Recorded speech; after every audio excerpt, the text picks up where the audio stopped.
Nós vamos transmitir só pelo áudio. Tivemos um probleminha.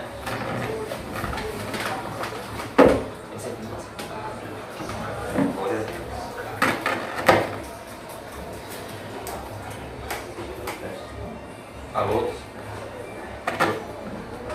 Alô? Som. Amém, irmãos? Queria convidar os irmãos a abrirem Mateus 5. Nós vamos falar hoje sobre o coração humano, a bem-aventurança da pureza de coração.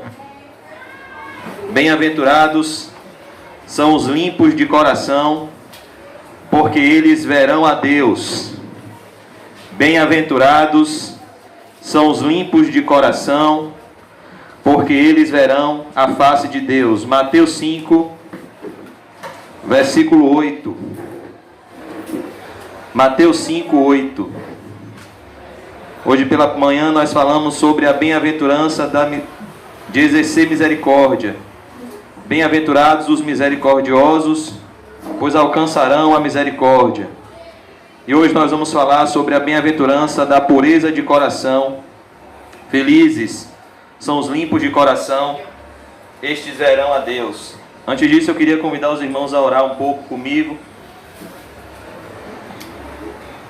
Senhor Deus Todo-Poderoso, nós chegamos à Tua casa nessa noite, em meio a muitas aflições. Oh Deus, provados e tentados de todos os lados, Pai, afligidos, mas nós confiamos em Ti, no Teu amor soberano, no Teu amor santo, Pai, que justifica pecadores por meio do Evangelho do nosso Senhor e Salvador, Jesus Cristo, Pai. Ó Deus, eu peço que o Senhor nos conceda a graça para nos arrepender, Senhor. Que o Senhor nos conceda a graça para crer, Senhor. Em nome de Jesus Cristo, que o Senhor nos conceda Espírito Santo para nos convencer do pecado, da justiça e do juízo. E que o Teu Espírito Santo nos aproxime de Ti nessa noite de uma forma sobrenatural e real, Senhor. Que essa noite seja uma noite de arrependimento e fé. Oh Deus, fala comigo. Eu preciso tanto ouvir Tua voz. Oh Deus, nos leva ao esconderijo do Altíssimo. Quebra no nosso interior toda altivez, todo orgulho e nos faz humildes, como o Senhor Jesus é, manso e humilde de coração, para encontrarmos o descanso das nossas almas. Em nome do Pai, do Filho e do Espírito Santo. Amém. E graças a Deus. Amém, amados irmãos. Mateus 5, verso 8. Nós vamos falar hoje sobre a bem-aventurança que une ao mesmo tempo felicidade e santidade. Hoje nós vamos gravar só o áudio, porque tivemos um probleminha na internet. E essa bem-aventurança, ela conecta ao mesmo tempo a felicidade com a santidade. Felizes os limpos de coração, porque verão a Deus. Essa bem-aventurança, como nós vimos, ela segue uma sequência lógica. As bem-aventuranças, elas são como uma escada, onde uma está interligada à outra. A primeira bem-aventurança é o primeiro degrau e é a que origina todas as outras, que é a bem-aventurança de ser pobre em espírito. Aqui o Senhor Jesus fala do início de um correto relacionamento com Deus. Como é que se inicia um correto relacionamento com Deus? Com a firme convicção de que somos pecadores e com a firme convicção de que dependemos da graça de Deus para tudo e de que sem Deus nada podemos fazer. Portanto, ser pobre em espírito é sentir que nada somos, que nada podemos, que nada temos sem a presença de Deus. Esse é o pobre em espírito. É aquele que abre mão de tudo para ganhar tudo, que é Cristo. Ele abre mão de tudo que não tem valor, em troca da pérola de grande valor, que é o nosso Senhor e Salvador, Jesus Cristo. Esse é o pobre em espírito. Ele é esvaziado de si mesmo e ele é cheio da graça de Deus. Ele é pobre em espírito. Esse é o cristão. Ele aprendeu que no reino de Deus, se ele quiser subir, ele precisa se humilhar. Aqui fala da atitude de uma pessoa para consigo mesma na presença de Deus. Como aquele publicano que dizia: ó Deus, tem misericórdia de mim, que sou um pecador. Então, as primeiras bem-aventuranças, a pobreza de espírito, o choro bem-aventurado, a humildade, a mansidão, a fome e sede de justiça, as 4 primeiras bem-aventuranças, elas têm a ver com o nosso relacionamento com Deus. Ouve, ó Israel, o Senhor vosso Deus é o único Deus. Amarás o Senhor teu Deus de todo o teu coração, de toda a tua alma, de toda a tua força e de todo o teu entendimento. Então aqui o Senhor Jesus está priorizando o nosso relacionamento com Deus.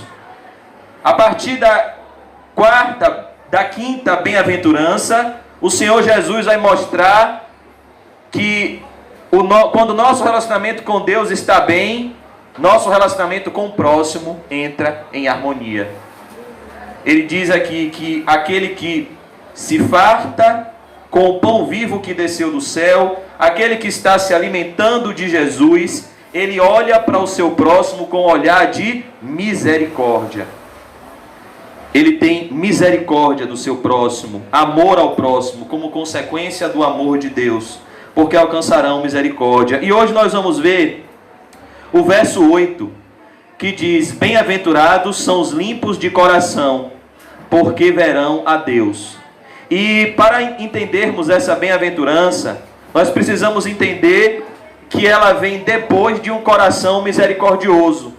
Então, o que é um coração limpo? É um coração repleto de misericórdia. O que é um coração limpo? É um coração perdoador. Já dizia C.S. Lewis, um pastor do passado, que é mais fácil falar sobre o perdão do que perdoar. É fácil pregar um sermão sobre o perdão. É fácil mandar os outros perdoarem. Difícil é nós perdoarmos como a Bíblia diz que temos que perdoarmos.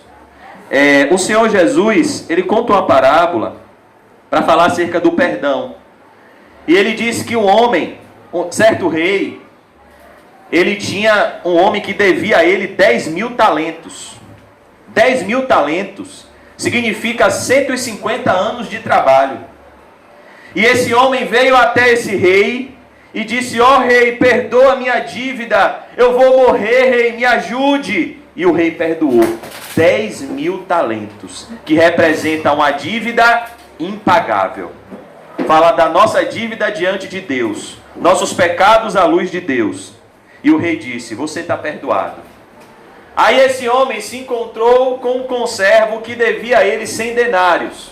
100 denários, amados irmãos, equivale a 3 meses e 10 dias de trabalho, segundo o salário judaico. O salário de um dia era 1 denário.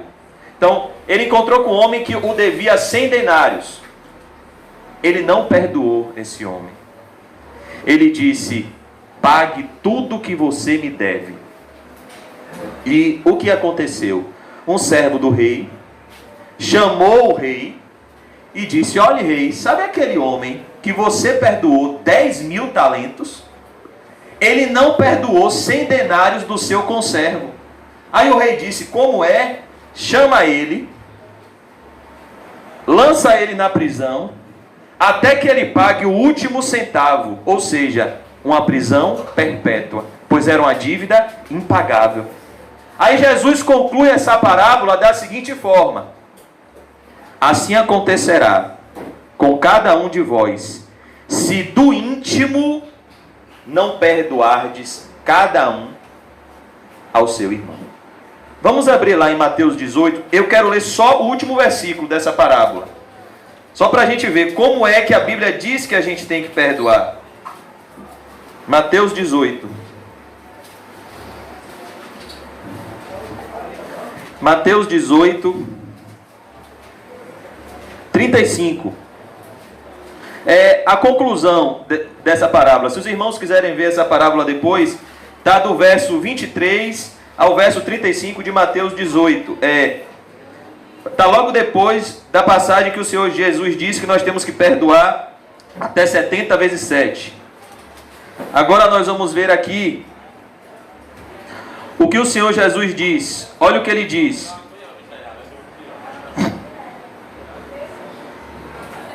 Assim também o meu Pai Celestial vos fará a cada um, se de todo o coração. Na tradução de vocês está como? Mateus 18, 35. Assim também o meu Pai Celestial vos fará a cada um, se de todo o coração não perdoardes cada um a seu irmão. O que o Senhor Jesus está mostrando aqui é que o perdão, ele não pode ser de boca, eu te perdoo. O perdão tem que ser algo que nasce em oração, em comunhão com o Espírito Santo, de todo o coração, aonde você sente pela pessoa que te magoou o que Jesus sente quando ele te perdoa. Então, o perdão na Bíblia não é algo banal. O perdão é algo sério que compromete a sua comunhão com Deus se existir uma mácula no seu coração. Então, quando o Senhor Jesus diz, felizes os limpos de coração, eles verão a Deus. Quem é que já viu aquele exame do coração? Se não me engano é ecocardiograma, né? E aí às vezes você faz aquele exame, quando sai o resultado, lá na imagem, sai uma mancha no seu coração.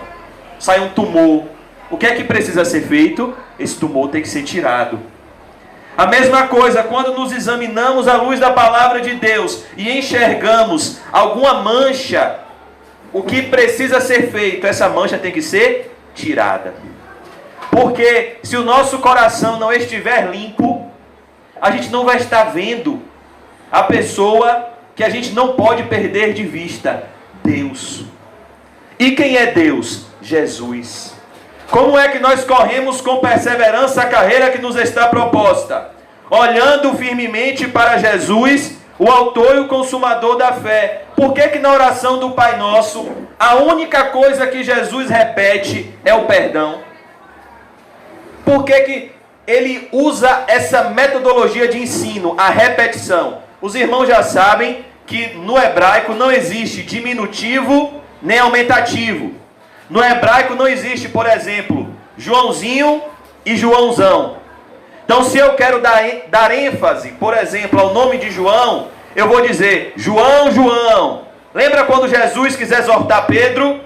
Simão, Simão. Satanás pediu sua alma para peneirar. Então, quando Jesus no Pai Nosso repete, enfatiza o perdão, é porque ele quer chamar a nossa atenção. Ele está dizendo, não adianta orar. Se o seu coração está com mágoa de alguém, não adianta, a sua comunhão com Deus está rompida. Vamos lá em Mateus 6, a oração do Pai Nosso. Vamos ver como é importante o perdão, irmãos. Como é importante a gente viver leve, sem esse fardo da mágoa. Como é maravilhoso perdoar. Ser perdoado também é maravilhoso. E perdoar também é precioso. Por isso que no Pai Nosso ele une o perdão que a gente recebe de Deus com o perdão que a gente dá para o próximo. Porque a gente só consegue perdoar o próximo quando recebe o perdão de Deus. Imagine o que é que Jesus quis contar na parábola do credor incompassivo. Com a comparação de 10.000 talentos que a gente devia para Deus, com 100 denários que o próximo devia para a gente. Jesus quis mostrar que a comparação do perdão de Deus para o perdão que a gente tem que dar para quem quer que seja é muito grande. A gente perdoar o nosso semelhante é muito pouco com o perdão que Deus nos deu na cruz. Então não é uma tarefa árdua perdoar quando a gente está constantemente olhando para a cruz de Jesus Cristo e recebendo dele perdões diários. Por isso que ele diz aqui, perdoa-nos, Mateus 6,12, perdoa-nos as nossas dívidas, assim como nós perdoamos aos nossos devedores. Aí ele vai concluir a oração do Pai Nosso. E não nos conduzas à tentação, mas livra-nos do maligno, livra-nos de pecar contra ti, Senhor, porque teu é o reino, o poder e a glória para sempre. Amém. Aí ele podia parar aqui, mas olha como ele conclui o Pai Nosso, com a metodologia da repetição. Pois se perdoardes aos homens as suas ofensas, assim também vosso Pai Celeste vos perdoará. Entretanto, se não perdoardes aos homens, tampouco vosso Pai vos perdoará as vossas ofensas. Olha o que Jesus está falando. Se o seu coração estiver sujo, sua comunhão com Deus está rompida. Você vai ofertar. Volte uma página, Mateus 5. Verso 23. Mateus 5, 23 e 24. Olha o que Jesus disse. Assim sendo, se trouxeres a tua oferta ao altar, e te lembrares de que teu irmão tem alguma coisa contra ti, deixa ali mesmo diante do altar a tua oferta. Olha o que Jesus está falando. E primeiro vai reconciliar-te com teu irmão, e depois volta e apresenta a tua oferta. O que é que Jesus quer dizer com isso? Que o que está em jogo na oferta não é a quantidade de dinheiro. Deus não precisa do dinheiro de ninguém. É o coração do ofertante. Deus requer a oferta de um coração puro. E se alguém vem trazer para Deus uma oferta com um coração impuro, é como a oferta de Caim. É como a oferta de Ananias e Safira. Deus não recebe.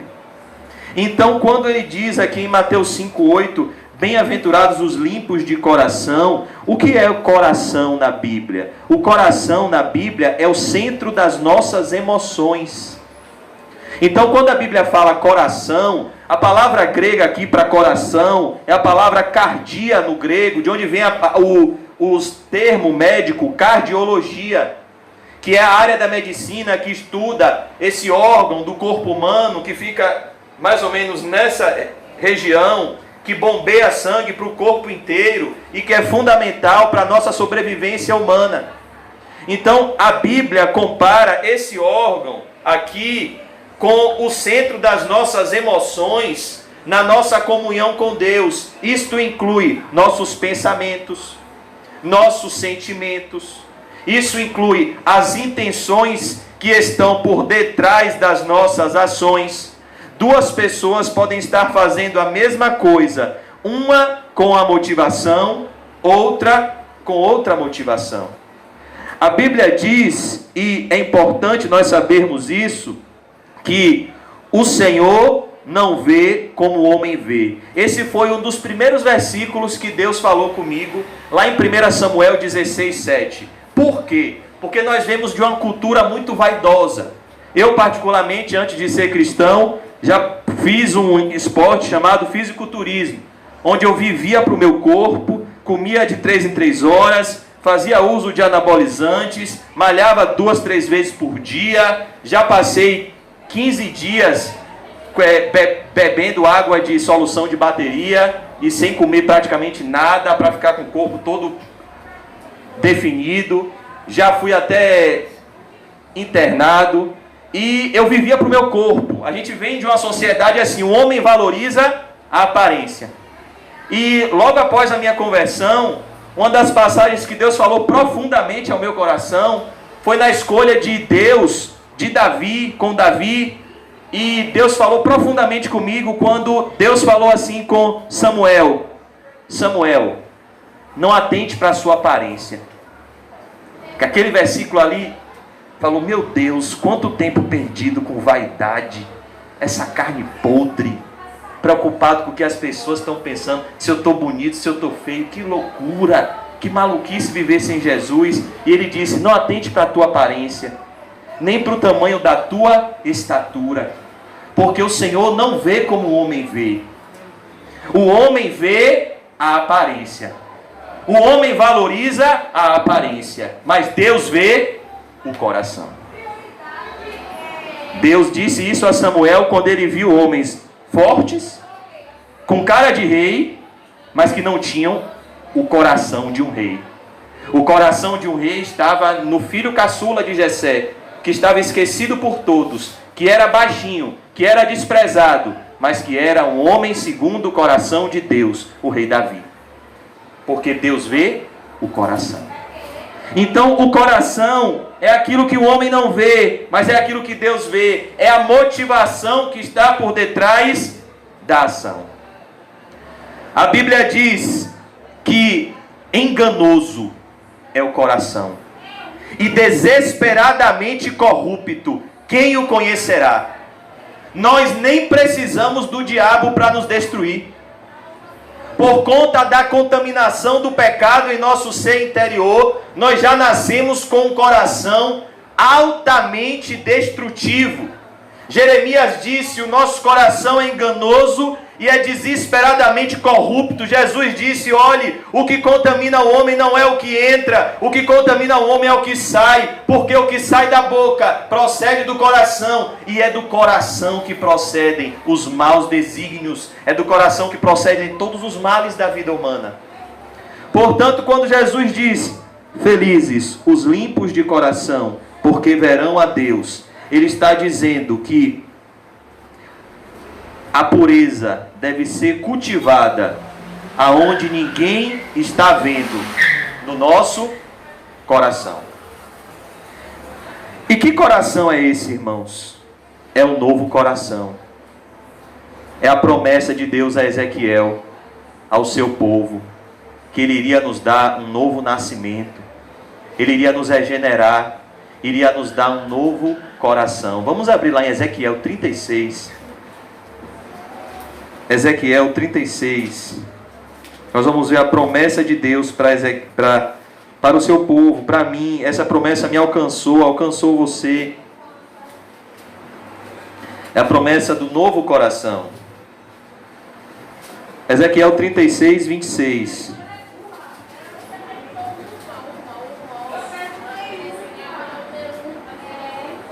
Ezequiel 36, versículo 26.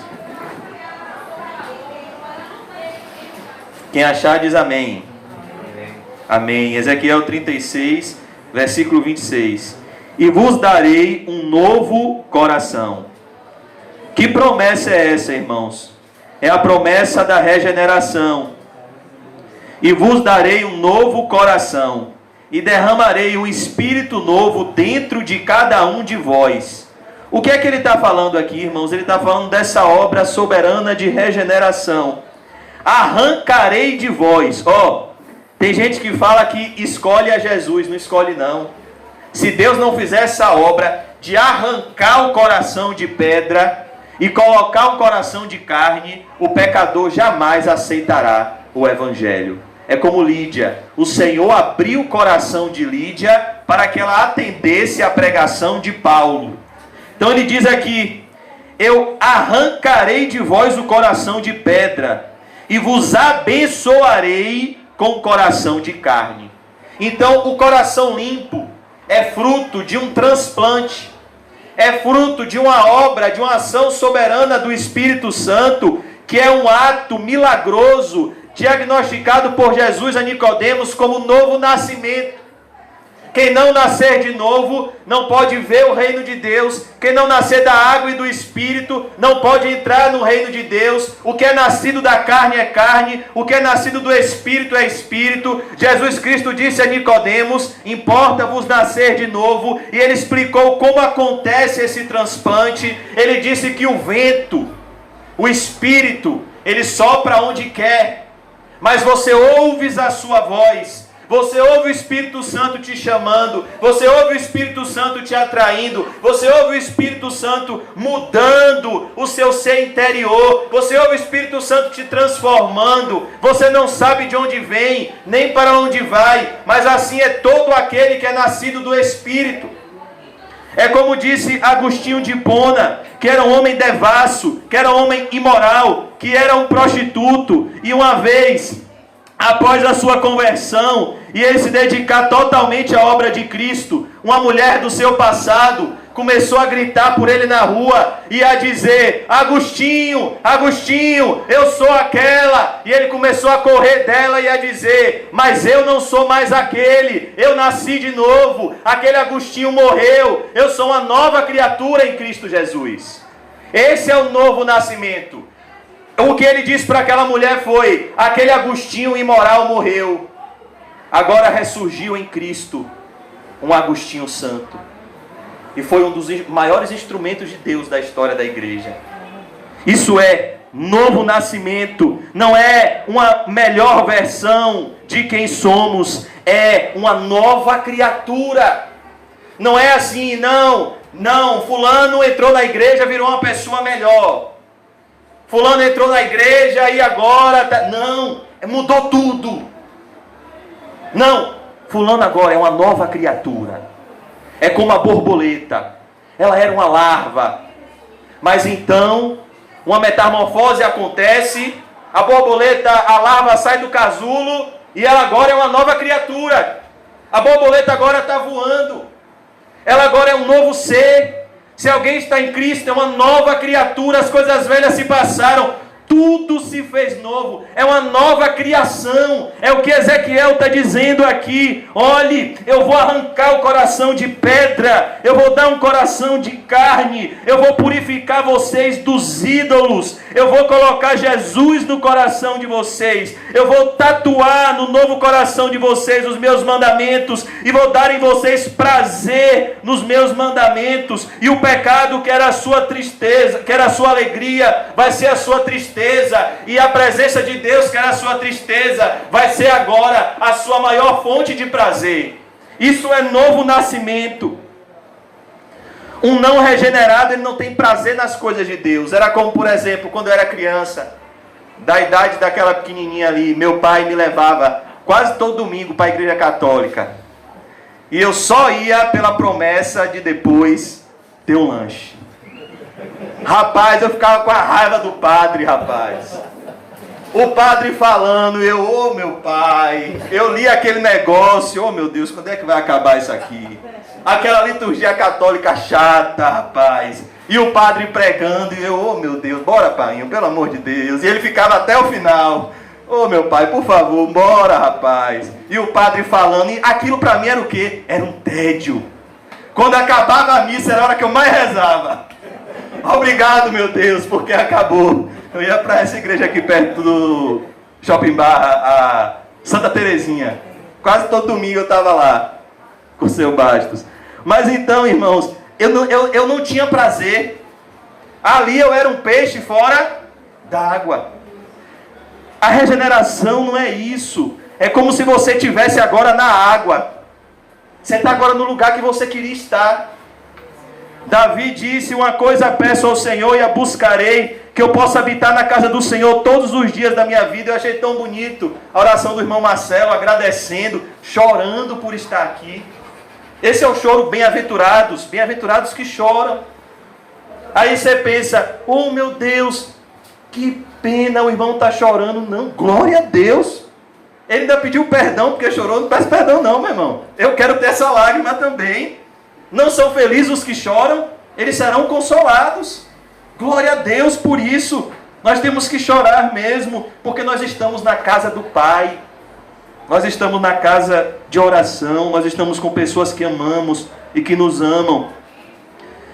Olha que coisa, irmãos, verso 27, eis que depositarei. Olha que coisa, depositarei. O que é um depósito? Você vai fazer, eu vou depositar um dinheiro na conta de Quinho. Isso é fé.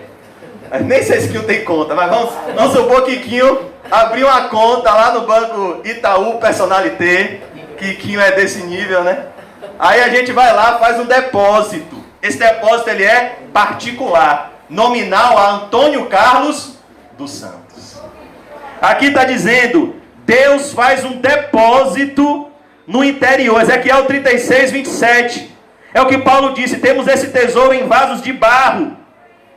Eis que depositarei o meu espírito no interior de cada pessoa e vos capacitarei para agires de acordo com as minhas leis e princípios, e assim obedecereis fielmente aos meus mandamentos. Até o querer e o efetuar de fazer a vontade de Deus vem de quem? Vem dele. Olha que coisa, irmãos. Habitareis, portanto, na terra que eu pessoalmente outorguei a vossos pais e antepassados, e sereis de fato meu povo, e eu serei o vosso Deus. Portanto, eu mesmo vos libertarei de todas as vossas impurezas, convocarei o trigo e todos os cereais, e farei com que se multipliquem diante de vós, e já não mais vos fareis passar fome sobre a terra. Multiplicarei o fruto das vossas árvores e as safras dos vossos campos, de tal modo que nunca mais venhas a passar pelo vexame da miséria e da fome de diante de todas as nações. Está falando dessa obra de regeneração, onde Deus nos livra de toda a culpa do mundo espiritual, de todo o fardo do pecado. E neste tempo, olha o verso 31. Olha o que acontece com o coração limpo. O coração limpo, o bem-aventurado, não é um coração perfeito. É um coração quebrantado, arrependido, quebrado, moído. E neste tempo, Ezequiel 36, 31. Vos lembrarei dos vossos maus desígnios e das vossas práticas malignas, e tereis nojo do vosso ímpio comportamento. Olha, irmãos, uma das coisas que mais evidenciam a ausência de regeneração é o que acontece em muitas igrejas, chamado testemunho. Testemunho. Você vai para a igreja, você quer ouvir a palavra de Deus, a pessoa fica o tempo todo falando do passado pecaminoso dele. O que é que isso vai edificar a minha fé? Eu roubei, eu matei, eu fiz isso. Sim, e o que é que eu tenho a ver com isso, meu irmão? Eu estou aqui para ouvir a palavra de Deus. Não, porque quando eu era ímpio, e a pessoa fala até se gloriando. Não, porque eu era traficante, eu entrei na boca, eu fiz isso, eu fiz aquilo. Sim, e o que é que eu tenho a ver com isso? Isso não é regeneração. Quando Deus nos regenera, a gente olha para a nossa vida sem Jesus e a gente não sente um pingo de orgulho. A gente sente nojo de nós mesmos. Meu Deus, quanto tempo desperdiçado.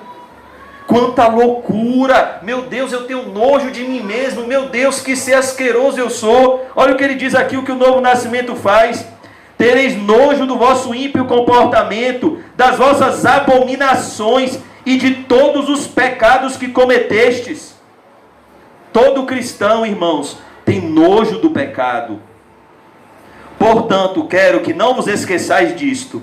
Não é por vossa causa que faço o que estou fazendo, o novo nascimento. Diz Yahvé, o eterno e soberano Deus, pois não tendes qualquer merecimento. Olha o que ele diz. Não é por causa de vocês. Vocês não merecem. É graça de Deus. Porque pela graça sois salvos. O que é graça? Graça é favor imerecido. Se é por obras, deixou de ser graça. Se é porque você faz alguma coisa, não é mais graça. Porque a palavra graça, no grego, no hebraico, no aramaico, no japonês, no chinês, no inglês, no português, é favor imerecido. Você não merece, mas eu te dou. Você não merece, mas é graça. Você não é aceito pelas suas obras, você é aceito pela fé no Senhor Jesus Cristo. Você não é amado porque você é melhor do que os outros. Você é amado por conta da fé no Senhor Jesus Cristo, que é um dom de Deus. Não é porque você é bom, não é porque você é bonito, é porque Deus escolheu fazer isso, derramar o Espírito Santo sobre você. Não é por méritos, é por graça.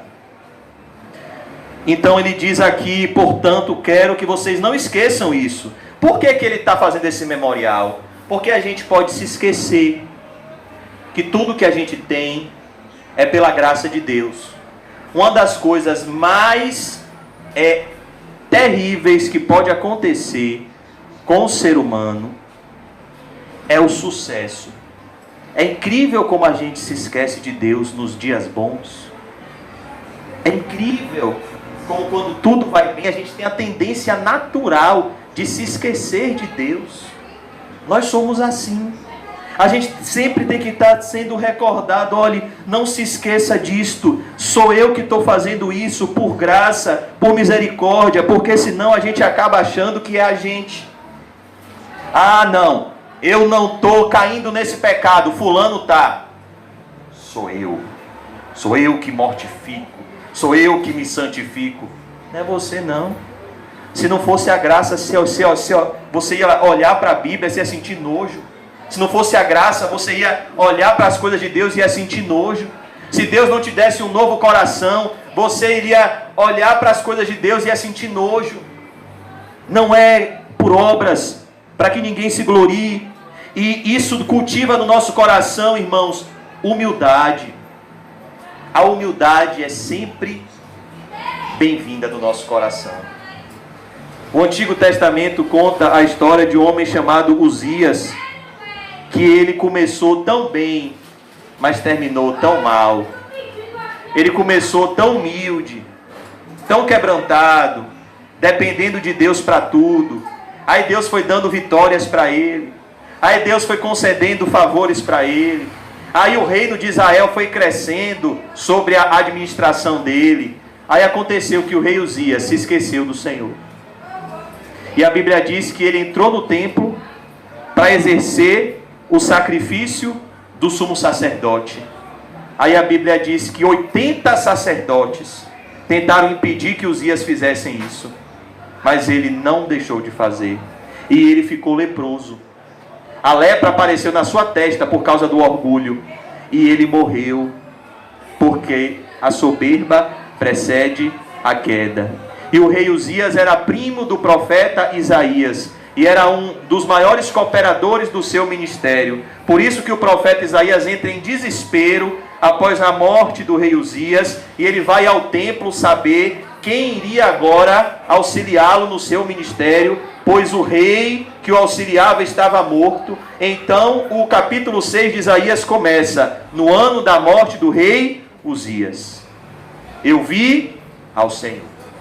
O Senhor mostrou para ele: Isaías, não era Uzias que estava no trono, sou eu, que sempre estive no trono, e usava Uzias, mas eu tiro ele e eu coloco outro, mas o trono continua sendo meu. Então, nós vemos que a humildade, Deus está falando aqui, que o novo nascimento é um ato soberano de Deus. E isso deve cultivar no nosso coração o que? Humildade. Eu não sou nada, eu não mereço nada, eu não sou melhor do que ninguém, eu sou pó, eu sou cinza, eu não posso me orgulhar, porque o orgulho precede a queda. Eu não posso no meu interior pensar que eu sou melhor do que ninguém, porque isso só vai me destruir. Então um coração limpo é um coração purificado dos ídolos. A gente vai concluir essa bem-aventurança abrindo em 1 Pedro 1, capítulo 3, para a gente orar e ceiar. 1 Pedro 1, 3.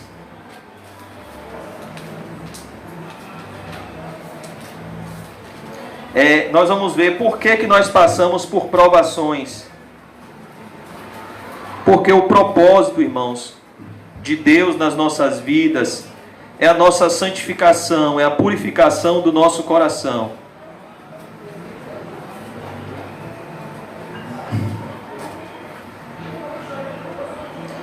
Quem achar diz amém. 1 Pedro 1,3 diz assim: bendito seja o Deus e Pai de nosso Senhor Jesus Cristo, porque de acordo com sua extraordinária misericórdia, nos regenerou para uma viva esperança. Perceba, o que é que Pedro está falando aqui? Ele está bendizendo a Deus por conta dessa obra que acontece de forma sobrenatural no novo nascimento. Porque de acordo com sua extraordinária misericórdia, nos regenerou para uma viva esperança. Então perceba, qual é a viva esperança da regeneração? Qual é a viva esperança dos limpos de coração? Eles verão a Deus, por intermédio da ressurreição de Jesus Cristo dentre os mortos.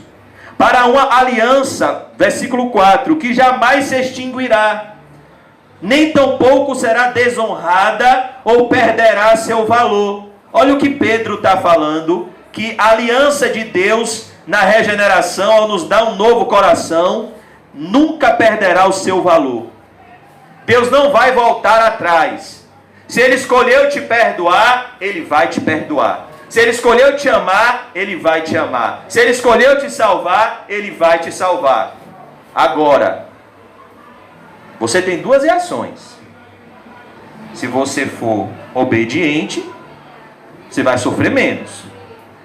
Se você for rebelde, você vai sofrer mais.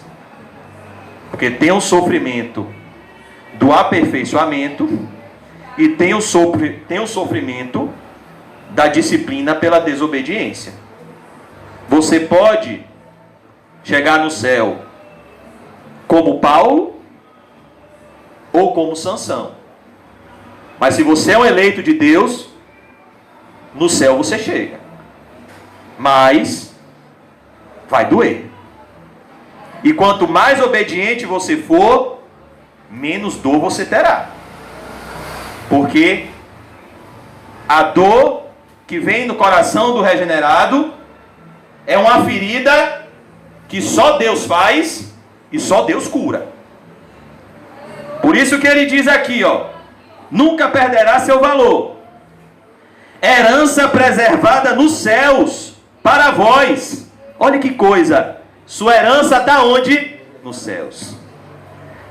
Sua riqueza está onde, Quinho?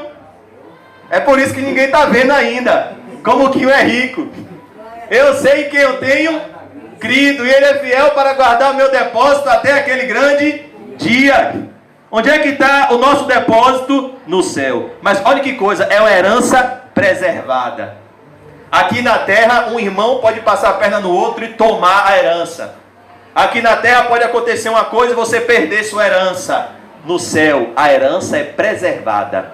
Ninguém toma a riqueza de quem vai para o céu. Nos céus para vós, que sois protegidos pelo poder de Deus. Olha quem protege a gente, irmãos. O poder de Deus. Protegidos de quê? Principalmente do pecado. Por meio da fé, até a chegada da salvação. Olha como Pedro era humilde.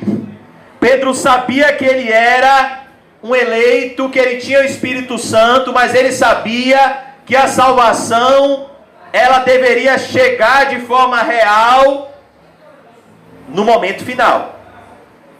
Somente aquele que perseverar até o fim será salvo.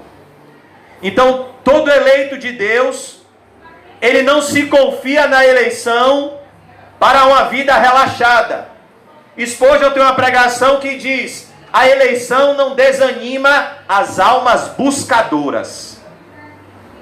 A eleição é uma doutrina para estimular uma alma que está buscando a Cristo de todo o coração. Então ele sabe, se eu quero Cristo, é porque Ele me quis primeiro. Se eu amo a Cristo, é porque Ele me amou primeiro. Se eu estou buscando a Cristo, é porque Ele me buscou primeiro. Então isso não é uma paralisação a essa busca, mas isso é uma gasolina que vai me fazer correr de forma mais forte para os braços do meu Salvador, do meu pastor. Eu não vou me esconder atrás dessa doutrina dizendo, sou eleito de Deus para viver em pecado. Não, porque os eleitos de Deus são santos. Quem são os eleitos de Deus? Os da Bíblia. Por meio da fé até a chegada da salvação, prestes a ser plenamente revelada no final dos tempos. Todo joelho se dobrará. Toda língua confessará que Jesus Cristo é o Senhor. Isaías 2,11 diz assim: tudo aquilo que a humanidade tanto se orgulha será reduzido ao pó. Somente o Senhor será exaltado naquele dia. Todo ouro, todo dinheiro, toda a fortuna, todos os bilhões que os homens ajuntaram para o fogo vai ser reduzido ao pó. toda beleza, toda riqueza, toda vaidade, todo diploma, todo título será reduzido ao pó. Somente Jesus vai ser honrado naquele grande dia, o dia do Senhor. Por isso ele diz aqui, plenamente revelado no final dos tempos. Nós já estamos no final dos tempos. Nós estamos nos tempos do fim. Nós estamos no princípio das dores. Se alguma senhora aqui já esteve grávida, aqui tem algumas senhoras que já estiveram grávidas, vocês sabem como é que são as contrações. Nos primeiros meses, as contrações são curtas, mas e leves, né? Mas quando os meses vão passando, as contrações vão ficando mais fortes. É um sinal de que a criança está prestes a nascer. Quando Jesus compara a sua vinda a uma gravidez, ele está falando que à medida que os anos se passam, os sinais como as contrações vão se intensificando. Na década de 80, foi feita uma pesquisa que a cada 5 anos no mundo havia um terremoto.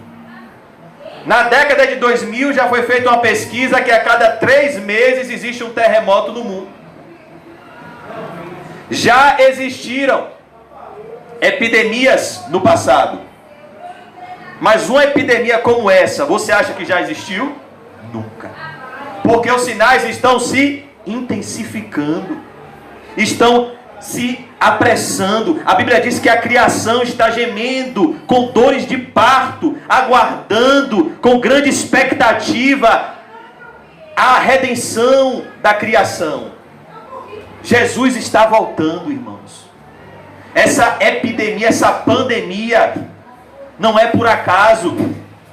Essa pandemia, epidemia é o dedo de Deus. É Deus dizendo: estudem a Bíblia, porque Lucas 21 disse: epidemias viriam. E agora está tudo, o cerco está se fechando para a ascensão do anticristo e a revelação do fim dos tempos. Agora está acontecendo a grande apostasia. Por isso que ele diz aqui, revelada no final dos tempos. Agora olha o verso 6. Portanto, nesta verdade exultais. Olha o que Pedro está dizendo aqui. Nesta verdade exultais, mesmo considerando que agora e por algum tempo ainda tenhais de ser afligidos por toda espécie de provação. É assim que eu estou me sentindo hoje. É assim que Pedro estava se sentindo. É assim que os cristãos se sentem. Você está se sentindo como se você não se encaixasse em lugar nenhum nessa terra. Bem-vindo ao caminho apertado. Porque estreita é a porta e apertado o caminho que leva à vida. Olha o que ele diz.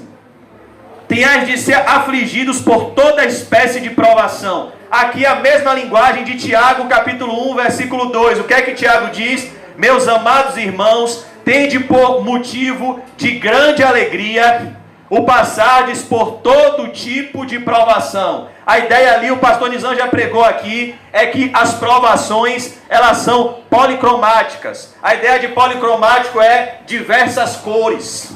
O que Tiago está dizendo é: tem de motivo de grande alegria vocês serem provados em todas as áreas da vida. Deus toca na área financeira, Deus toca na saúde, Deus toca na área emocional, Deus toca na família, Deus toca em todas as áreas da sua vida. Por quê? Para que o seu caráter seja aperfeiçoado. É o que ele vai dizer lá em Tiago 1:2. Por isso se alegre, porque você é um bem-aventurado. A ideia, a palavra, por que eu vim para essa passagem? Porque a palavra que Mateus usa quando ele escreve: bem-aventurados os limpos de coração, porque eles verão a Deus. No original grego, a palavra limpo, eu pesquisei, é a palavra kataros.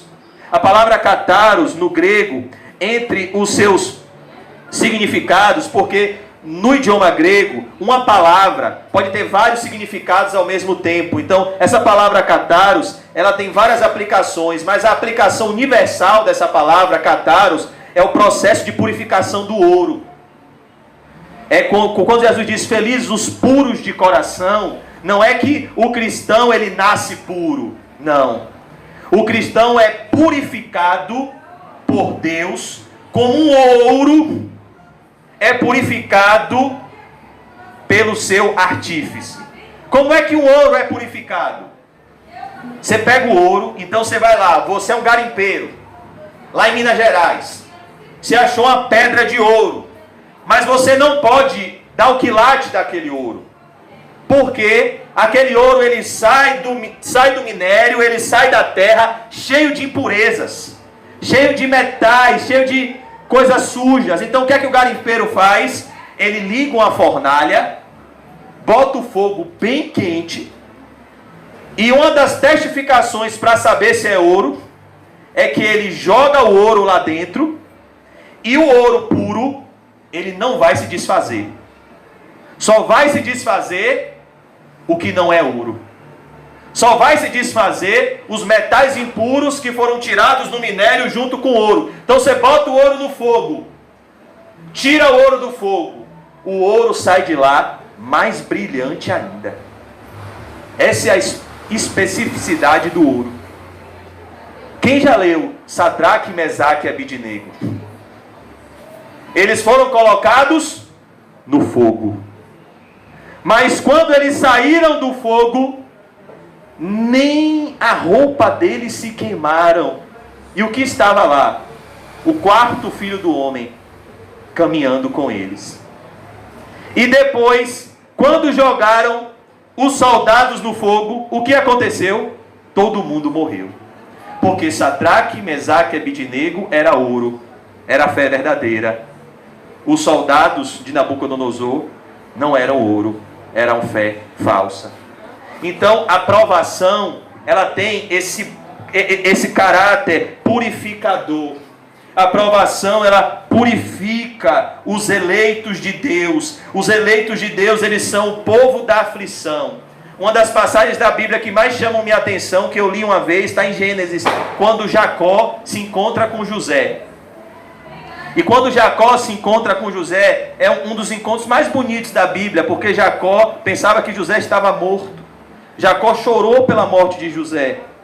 E quando Jacó se encontra com José, ele diz, meu filho, durante todos esses anos eu sofri muito.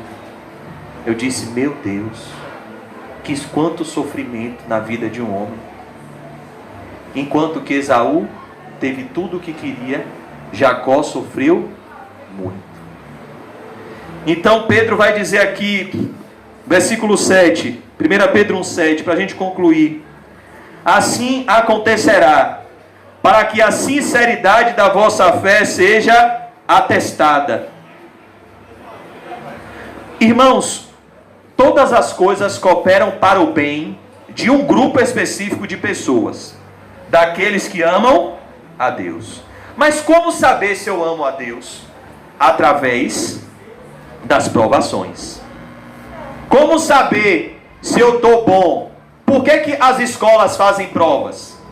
Como saber, por exemplo, se um aluno da 6ª série aprendeu equação? Quando o professor de matemática passar a prova e ele acertar na aplicação das fórmulas da equação. Então, quando ele tirar lá 10, aí ele sabe, não, então você foi provado e aprovado. Você passou na média de equação. Então, como saber se eu amo a Deus e se tudo está cooperando para o meu bem? Através da aprovação na provação. Por que Deus, irmã Cláudia, colocou Abraão à prova? Quem já leu Gênesis 22, versículo 1? A Bíblia diz assim, começa assim, Gênesis 22, 1. E o Senhor, letras garrafais, Yahvé, e o Senhor pôs Abraão à prova. E disse, Abraão, pega o teu filho a quem amas, eu estou falando de Isaque, sobe ao monte Moriá e me sacrifica. Olha o que a Bíblia diz: pois o Senhor Abraão aprova. Irmãos, Deus precisava saber que Abraão amava ele? Não. Deus é onisciente. Mas o que Deus queria, irmão João? Que Abraão soubesse que o amor dele por Deus era verdadeiro. Então Deus chamou Abraão à prova para que Abraão tivesse a sua fé provada e aprovada. O que Pedro está falando aqui é diferente de tentação, irmãos. Tentação é quando somos tentados pelos nossos próprios maus desejos. É a nossa própria carne e o diabo que nos tenta, e isso não vem do Senhor, isso vem da nossa própria maldade. Aí a gente precisa de arrependimento e fé. O que Pedro está falando aqui é de provação. É o Senhor nos chamando, como um professor chama um aluno para fazer uma prova, para saber se ele está bom neste assunto. Afinal de contas, por que nós aprendemos? Para pormos em prática. Por que Abraão andou todo aquele tempo com Deus? Para que ele, no momento certo, colocasse em prática o que ele havia aprendido. Então, quando Abraão leva Isaac no Monte Moriá, e ele, com fé, ele não questiona. Olha a fé de Abraão. Ele esperou 25 anos. Ele pegou Isaac, disse: meu filho, vamos no monte. Levou Isaac no Monte Moriá. Quando chegou no monte, ele levou a madeira, ele levou o cutelo, e Isaac olhou para o sacrifício, olhou para o pai e disse: papai, aqui está a madeira, aqui está o cutelo, mas onde está o cordeiro, papai? Quem é que vai ser sacrificado? Qual foi a resposta de Abraão? Deus proverá. Deus proverá, meu filho, para si o cordeiro. E na mesma hora, um cordeiro apareceu, que representava Jesus. E o que foi que Deus disse para Abraão? Abraão, você já provou o seu amor por mim. Então Deus queria mostrar para Abraão que a fé de Abraão era verdadeira. Por isso Abraão é o pai da fé. Da mesma forma, Pedro está dizendo aqui que Deus manda as provações para mostrar se a nossa fé é verdadeira ou não. Por isso, concluindo aqui: assim acontecerá para que a sinceridade da vossa fé seja atestada, muito mais preciosa que o ouro que se corrompe, ainda que refinado pelo fogo, resultando em louvor, glória e honra, quando Jesus Cristo for revelado. Verso 8: pois mesmo sem tê-lo visto, vós o amais, e ainda que não estejais podendo contemplar seu corpo, neste momento, credes em sua pessoa, e exultais com indescritível e glorioso júbilo. Perceba o que Pedro está dizendo aqui, irmãos. Ele está dizendo que, assim como o ouro, muito mais preciosa que o ouro que se corrompe, ainda que refinado pelo fogo, resultando em louvor, glória e honra, quando Jesus Cristo for revelado. Pois mesmo sem tê-lo visto, vós o amais, e ainda que não estejais podendo contemplar seu corpo neste momento, credes em sua pessoa, e exultais com indescritível e glorioso júbilo. Olha que coisa, irmãos. O que Pedro está dizendo para esses irmãos em Cristo Jesus aqui é: mesmo com todo esse sofrimento, vocês estão tendo júbilo em Cristo Jesus. E vocês estão passando por essas provações para que as impurezas sejam tiradas e para que o seu relacionamento com Cristo seja aperfeiçoado. Por que Jó passou por todo aquele sofrimento? Porque Jó era como esse ouro que foi botado no fogo. Jó disse o quê? Eu te conhecia de ouvir falar, mas agora os meus olhos te veem. Bem-aventurados os limpos de coração, eles verão a Deus. Eu te conhecia de ouvir falar, Senhor, mas depois que eu passei por essa fornalha, por essa dor, por essa aflição que me dói até hoje, Senhor, os meus olhos te veem. Eu sinto a tua presença mais perto de mim. é como um pastor chamado Richard Rembrandt. Tem os documentários dele no YouTube, é muito bom. Ele é um pastor romeno que ficou preso na época da União Soviética, da perseguição do comunismo ao cristianismo. E ele ficou num estágio de tanto sofrimento que ele não conseguia, ele não se recordava mais na sua mente da oração do Pai Nosso, diante das torturas que ele passava. Ele disse que a mente dele entrou num estágio de confusão mental tão grande, porque ele ficava com a goteira na cabeça, com um soldado comunista dizendo que Jesus Cristo não existe e que o comunismo que é a religião certa. Ele recebia choques elétricos nas pernas. Ele recebia torturas o tempo todo. Ele não tinha condições nem de fazer suas necessidades fisiológicas. Ele ficava fedendo. Ele apanhava muito. Ele viu seu filho, adolescente, sendo assassinado na frente dele para ele negar a fé. E depois que ele foi livre, ele se tornou um pregador nos Estados Unidos. E tem um vídeo no YouTube dele, já um senhor de idade. Ele faleceu em 2001. O nome dele é Richard Rembrandt. Tem um vídeo dele no YouTube. Sabe o que ele estava dizendo? Eu sinto saudade da graça de Deus que eu recebia na prisão romena. Você olha isso, o homem natural olha isso e diz, é loucura. Agora você está nos Estados Unidos da América. Agora você é um pastor renomado. Agora você tem tudo. Ele disse, as experiências com o Espírito Santo que eu tive naquela prisão, eu nunca mais tive na minha vida, só no céu agora. Porque a comunhão com Deus, ela é sobrenatural. Não se explica com razão humana. Não se explica com razão humana uma pessoa sentir prazer nas fraquezas. O apóstolo Paulo. Não se explica com razões humanas uma pessoa se gloriar nas próprias fraquezas e dizer, quando eu sou fraco eu sou forte.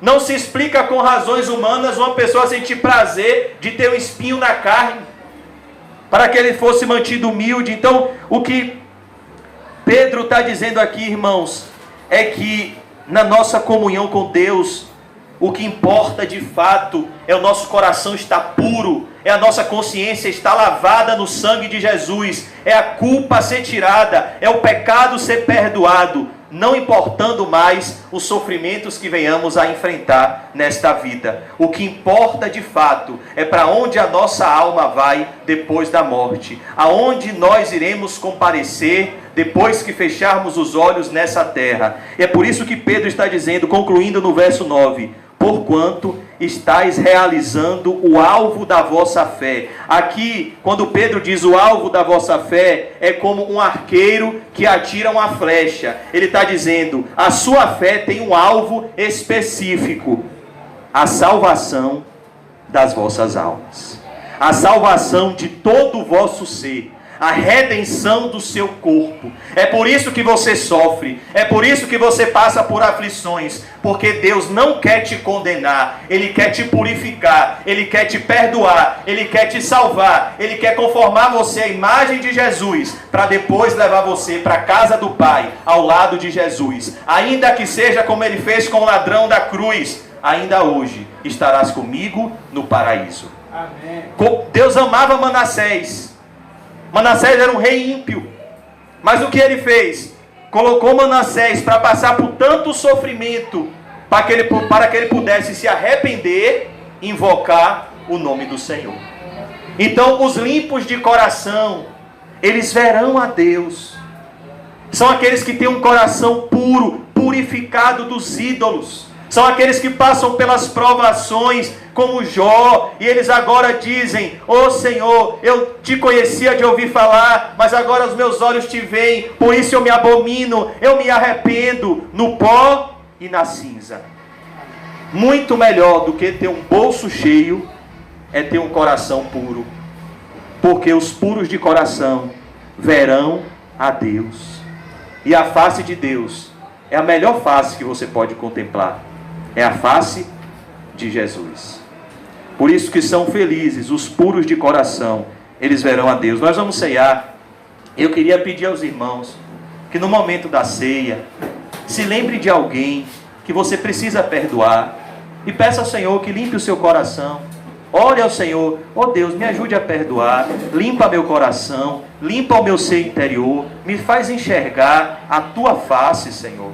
Oh Deus, me dá uma visão do teu filho nessa noite, me dá uma experiência contigo, purifica, Senhor, o meu ser interior, me lava, Senhor, com teu sangue, pois esse é o propósito da ceia, é um memorial.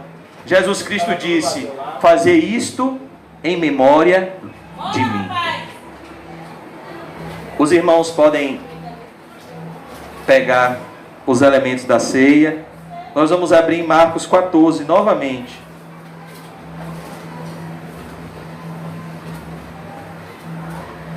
Obrigado, meu irmão.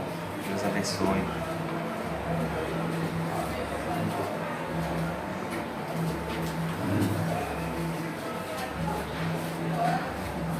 E nós vamos ceiar, nos lembrando, irmãos, que o nosso Senhor está vivo.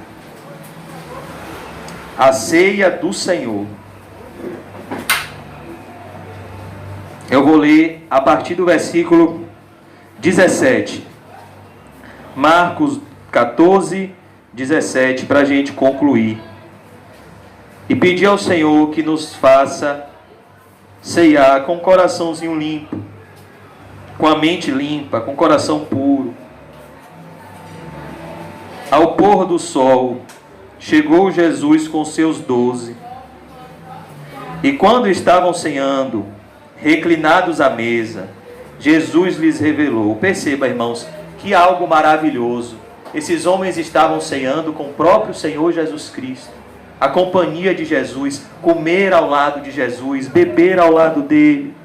Com toda certeza vos afirmo que um dentre vós, este que come comigo, me trairá. O que Jesus está dizendo, irmãos, é que ele sabia do coração de Judas.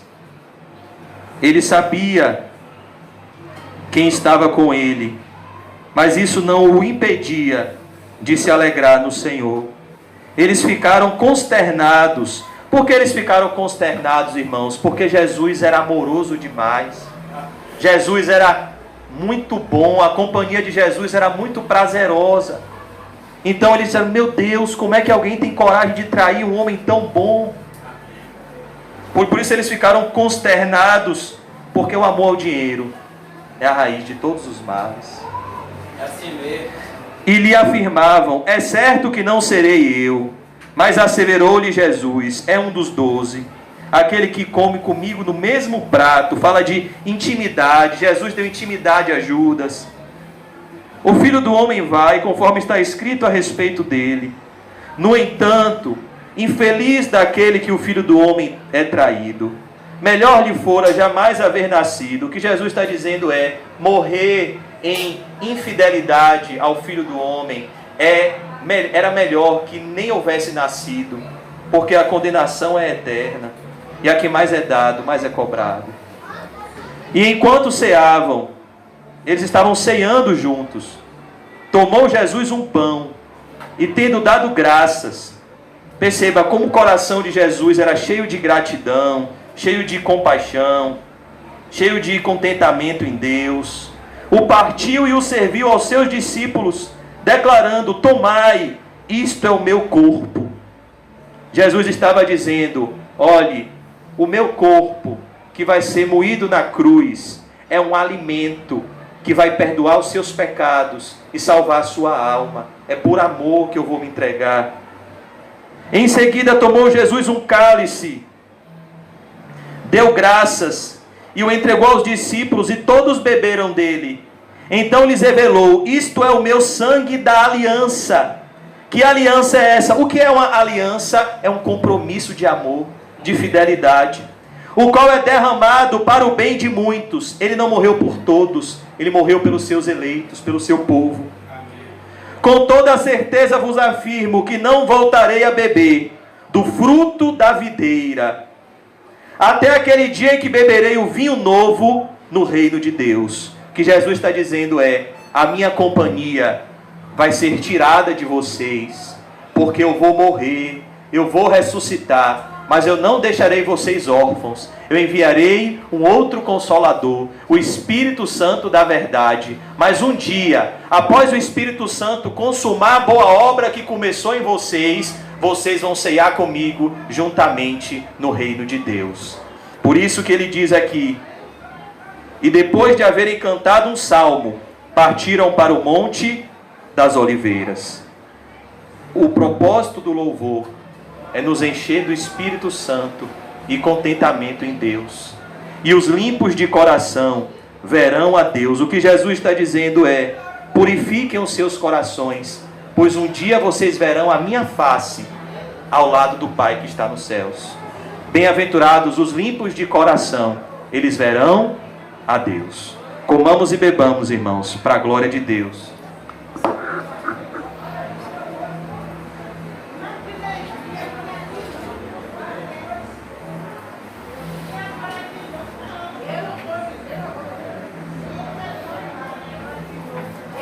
Senhor, me perdoa, Senhor. Me perdoa por não ser obediente a Ti como deveria ser. Me perdoa, Senhor. Me perdoa, Senhor, por não depender de Ti como deveria. Oh Deus, eu oro pelo nosso coração nessa noite. Purifica o nosso coração, Senhor Jesus. Limpa a nossa alma, limpa a nossa mente de tudo o que não provém do Teu Espírito Santo, Senhor Jesus Cristo. Oh Pai Santo, nos ajude, Pai, a vivermos uma vida que Te agrade para a Tua glória, Senhor. Oh Deus, eu Te peço, Pai, limpa os nossos corações. Deus, eu oro pelos nossos familiares.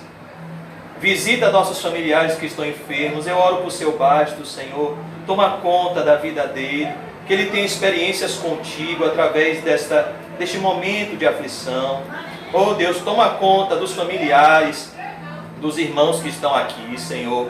Oh Deus, visita nosso amado pastor. Deus, visita a irmã Osana, onde ela estiver, Senhor. Ela que faz aniversário hoje. Uma irmã tão querida, que dá um testemunho tão bonito de fé, Senhor. Oh Deus, abençoa a irmã Osana. Regenera o marido dela, Senhor. Une ela contigo de uma forma cada vez mais profunda, Senhor. Que ela possa se sentir cuidada por Ti e por toda a igreja. Obrigado, Senhor, pela vida da irmã Osana, pois ela tem nos mostrado, Senhor, que o contentamento, Senhor, está em Jesus e na comunhão com Jesus, independente das circunstâncias, Pai. Obrigado pelo testemunho de fé dela, que mesmo diante de uma doença tão avassaladora, tem sido um instrumento precioso na vida de muitos. Obrigado, Pai. Obrigado, Pai. Oh Deus, eu Te agradeço pela vida da irmã Marcinha, Senhor. Oh Deus, obrigado pelo Teu cuidado. Obrigado por ter usado ela hoje poderosamente, Senhor. Muito obrigado pela vida da Tua serva, Senhor. Abençoa a família dela, Senhor. Abençoa, Senhor, o esposo dela, Senhor. Oh, Senhor, concede fé a ele, Senhor. Concede graça. Oh, Deus, muito obrigado por tudo. Obrigado por essa família que o Senhor nos deu. Obrigado pela vida do pastor Nizam. Obrigado pela vida da irmã Cláudia, do irmão Marcelo. Oh, Deus, muito obrigado, Senhor. Obrigado pelo retorno do irmão João, que tem tanto nos abençoado. Oh, Deus, nos ajude a amarmos uns aos outros, Pai, com amor sincero. Oh Deus, eu oro pela vida de Luciano, Pai, esse amigo que o Senhor tem trazido para o nosso meio. Oh Deus, abençoa ele, Senhor, limpa o coraçãozinho dele, Senhor. Oh Deus, que ele possa se sentir amado por todos nós, Pai. Que ele tenha um encontro com Jesus que transforme toda a vida dele, Pai. Oh Deus, nos enche do Espírito Santo, nos enche de comunhão contigo. Abençoa o Teu povo, Senhor. Abençoa a Tua igreja com o Espírito Santo, com avivamento, Senhor. Abençoa a irmã Gisélia, a pequena Helena. Abençoa o Teu povo, Jesus, com o dom do Espírito Santo, Senhor Jesus. Nos enche do Espírito Santo, Senhor Jesus.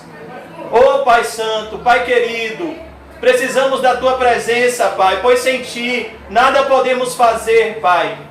Nos enche, Pai Santo, Pai querido, do Espírito Santo.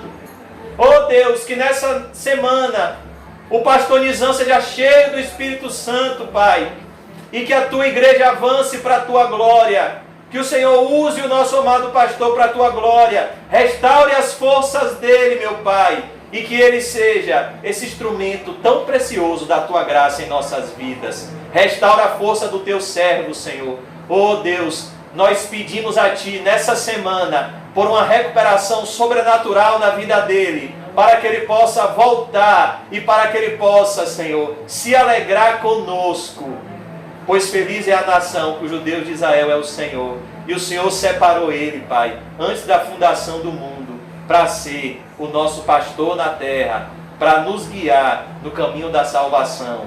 E que ele se sinta amado, Pai, porque o galardão dele será grande no céu.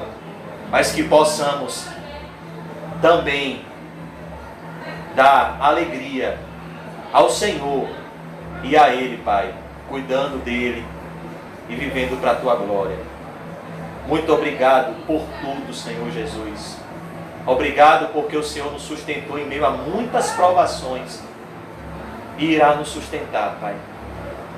Mais uma vez eu te peço, nos enche do Espírito Santo e nos leve em paz para os nossos lares.